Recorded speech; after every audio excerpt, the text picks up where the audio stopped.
तो केजरीवाल क्या कर रहा है यहाँ पे? ये सब झूठे आरोप लगाने का काम करते हैं। जनता की भलाई के लिए आम आदमी पार्टी कोई भी कार्य नहीं कर रही है। नमस्कार, मैं हूं अनंत कौशिक। आप देख रहे हैं breaking news Delhi NCR. Delhi नगर निगम के चुनाव की जो तारीखें हैं उनका ऐलान हो चुका है। 4 दिसंबर को दिल्ली नगर निगम चुनाव के लिए वोट डाले जाएंगे। हम लोग इस वक्त मौजूद हैं नगली वार्ड में और हमारे साथ मौजूद हैं पवन शर्मा, जो पूर्व उप महापौर हैं और साथ में भारतीय जनता पार्टी के कद्दावर नेता हैं इलाके से और छावला से हाल में निगम पार्षद रहे हैं। पवन जी, बहुत बहुत स्वागत है आपका। धन्यवाद अनंत भाई। पवन जी, एक लंबे अरसे की प्रतीक्षा के बाद आखिरकार चुनाव अनाउंस हुए।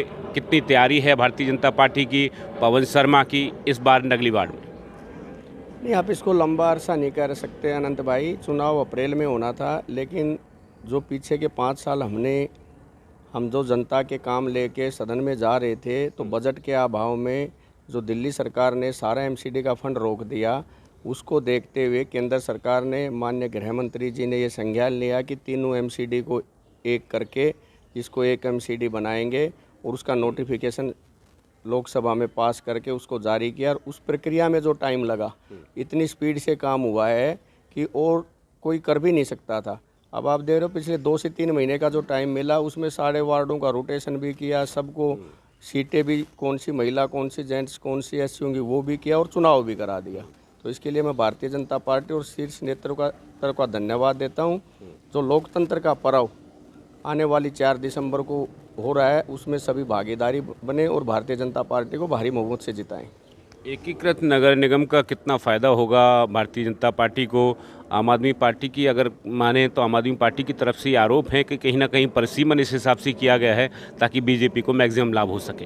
परिसीमन चुनाव आयोग ने किया है और चुनाव आयोग कभी भी देख के काम नहीं करता, वो निष्पक्ष भाव से उन्होंने काम किया है। और जो रोटेशन की प्रक्रिया वो भी निष्पक्ष भाव से की है। इसमें तो ये आम आदमी पार्टी वाले और ये तो इनका आरोप लगाने का काम है कि जनता की भलाई के लिए काम नहीं करते, सिर्फ एडवर्टाइजमेंट और आरोप लगाने का इनकी प्रक्रिया है ये तो। अगर मैं बात करूं, अब चूंकि नगली वार्ड से आपका दावा है, नगली वार्ड से नाम भी आपका काफ़ी आगे है जो सिलेक्शन प्रोसेस है उसके लिए, तो ऐसे में कितनी गंभीर दावेदारी नगली वार्ड से आपकी है? चूँकि काफ़ी जो इलाका है नगली वार्ड में वो पुरानी छावला वार्ड का भी आपका जुड़ा है, कई सारी कॉलोनियाँ, तो नगली वार्ड में कितना अहम दावा रहेगा? देखिए जी, हर कार्यकर्ता भारतीय जनता पार्टी का जो भी चुनाव लड़ने के इच्छुक है, उन्होंने सबने अपनी दावेदारी की है और ये शीर्ष नेतृत्व तय करेगा कि जिसको भी कमल का सिंबल मिलेगा, हम सभी कार्यकर्ता उसको जिताने के लिए दिन रात मेहनत करके उसको नंगली में अब की बार कमल खिलाने का हम प्रण कर चुके हैं, चाहे टिकट किसी को भी दे नेतृत्व। अनऑथराइज कॉलोनीज़ ज़्यादा हैं इस आपके इलाके में, नगली वार्ड में, और अनऑथराइज कॉलोनीज़ में आमतौर पे ये ऐसी धारणा है कि आम आदमी पार्टी का जो वोटर है वो ज़्यादा वहाँ पाया जाता है। ऐसे में लगता है कहीं ना कहीं चुनौती टफ रहेगी इस बार? नहीं, 2017 का जब मैंने चुनाव लड़ा था, किसने जिताया था मुझे? मेरे को गांव से भी आशीर्वाद मिला और हमारी कॉलोनियों से भी आशीर्वाद मिला। ऐसा कुछ नहीं है। 15 और 7 22 7 साल से आम आदमी पार्टी का यहाँ पे विधायक बना है, तब से लेकर आज तक। 1 साल पहले कुतुब विहार में इन्होंने रोड नाली बनाए, जनता की खून पसीने की कमाई से वो डेवलपमेंट के काम करे। 6 महीने हो चुके हैं, वो तोड़ के डाल दिए सीवर के नाम से। मैंने इतनी भ्रष्ट सरकार और इतना भ्रष्ट विधायक अपने जीवन में नहीं देखा। जनता को अगर ढूंढना भी हो ना, तो भी नहीं मिलता वो। गुजरात गुजरात गुजरात। तो अब की बार जनता उसको भी सबक सिखाने वाली है कि आने वाले चुनाव में भारतीय जनता पार्टी का यहाँ से विधायक भी बनेगा और दिल्ली में भी सरकार बनेगी और एमसीडी में भी भारतीय जनता पार्टी कमल खिलाने जा रही है। 5 साल आप पार्षद रहे छावला वार्ड से, ऐसे में बताने के लिए काफ़ी कुछ आपके पास होगा। आपको अपना एक रिपोर्ट कार्ड भी रखना होगा जनता के बीच में जाके नगली में कि मैं छावला वार्ड में जब तक रहा तब तक मैंने ये काम किए 5 साल। तो कौन से ऐसे प्रमुख काम हैं जिनको बता के आप जनता से वोट मांगेंगे?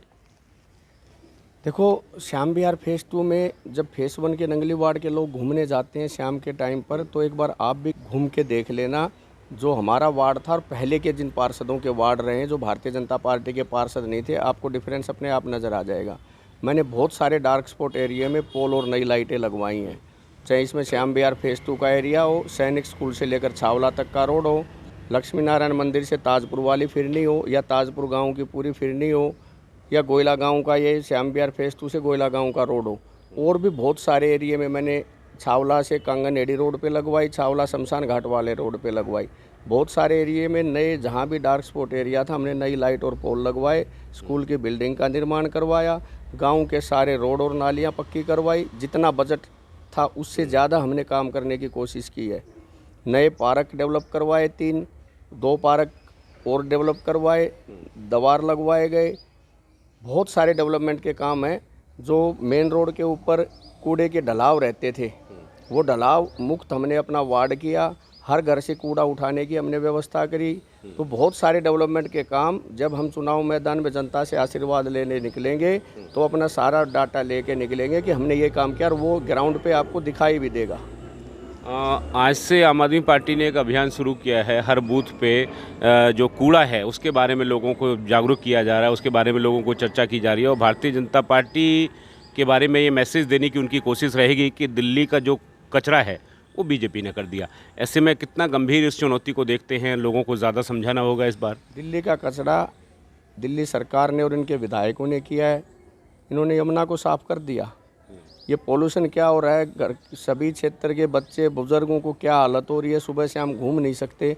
पोल्यूशन पे कंट्रोल कर लिया। पहले तो पंजाब को दोषी मानते थे, आज कह रहे हैं पंजाब भी नहीं है। केंद्र सरकार हमारी मदद नहीं कर रही, तो केजरीवाल क्या कर रहा है यहाँ पे? ये सब झूठे आरोप लगाने का काम करते हैं। जनता की भलाई के लिए आम आदमी पार्टी कोई भी कार्य नहीं कर रही है। चलिए, बहुत बहुत शुभकामनाएं। चूँकि आगामी कुछ दिनों में जब टिकटें अनाउंस होंगी तब हम उम्मीद करेंगे भारतीय जनता पार्टी एक बार पुनः आप पे विश्वास करे, एक बार पुनः आपको जो है टिकट मिले और पुनः से आप चुनाव मैदान में दिखाई दें। धन्यवाद अनंत भाई। सुना आपने पवन शर्मा को बताते हुए कि जो कार्य हैं उनके आधार पे जनता इस बार चुनाव करेगी, और जनता जागरूक है। झूठी जो बातें हैं और झूठे जो वायदे हैं उनको परे छोड़ जनता सही व्यक्ति का चुनाव करेगी और भारतीय जनता पार्टी पर पुनः विश्वास करेगी। सहयोगी विजय त्यागी के साथ मैं अनंत कौशिक।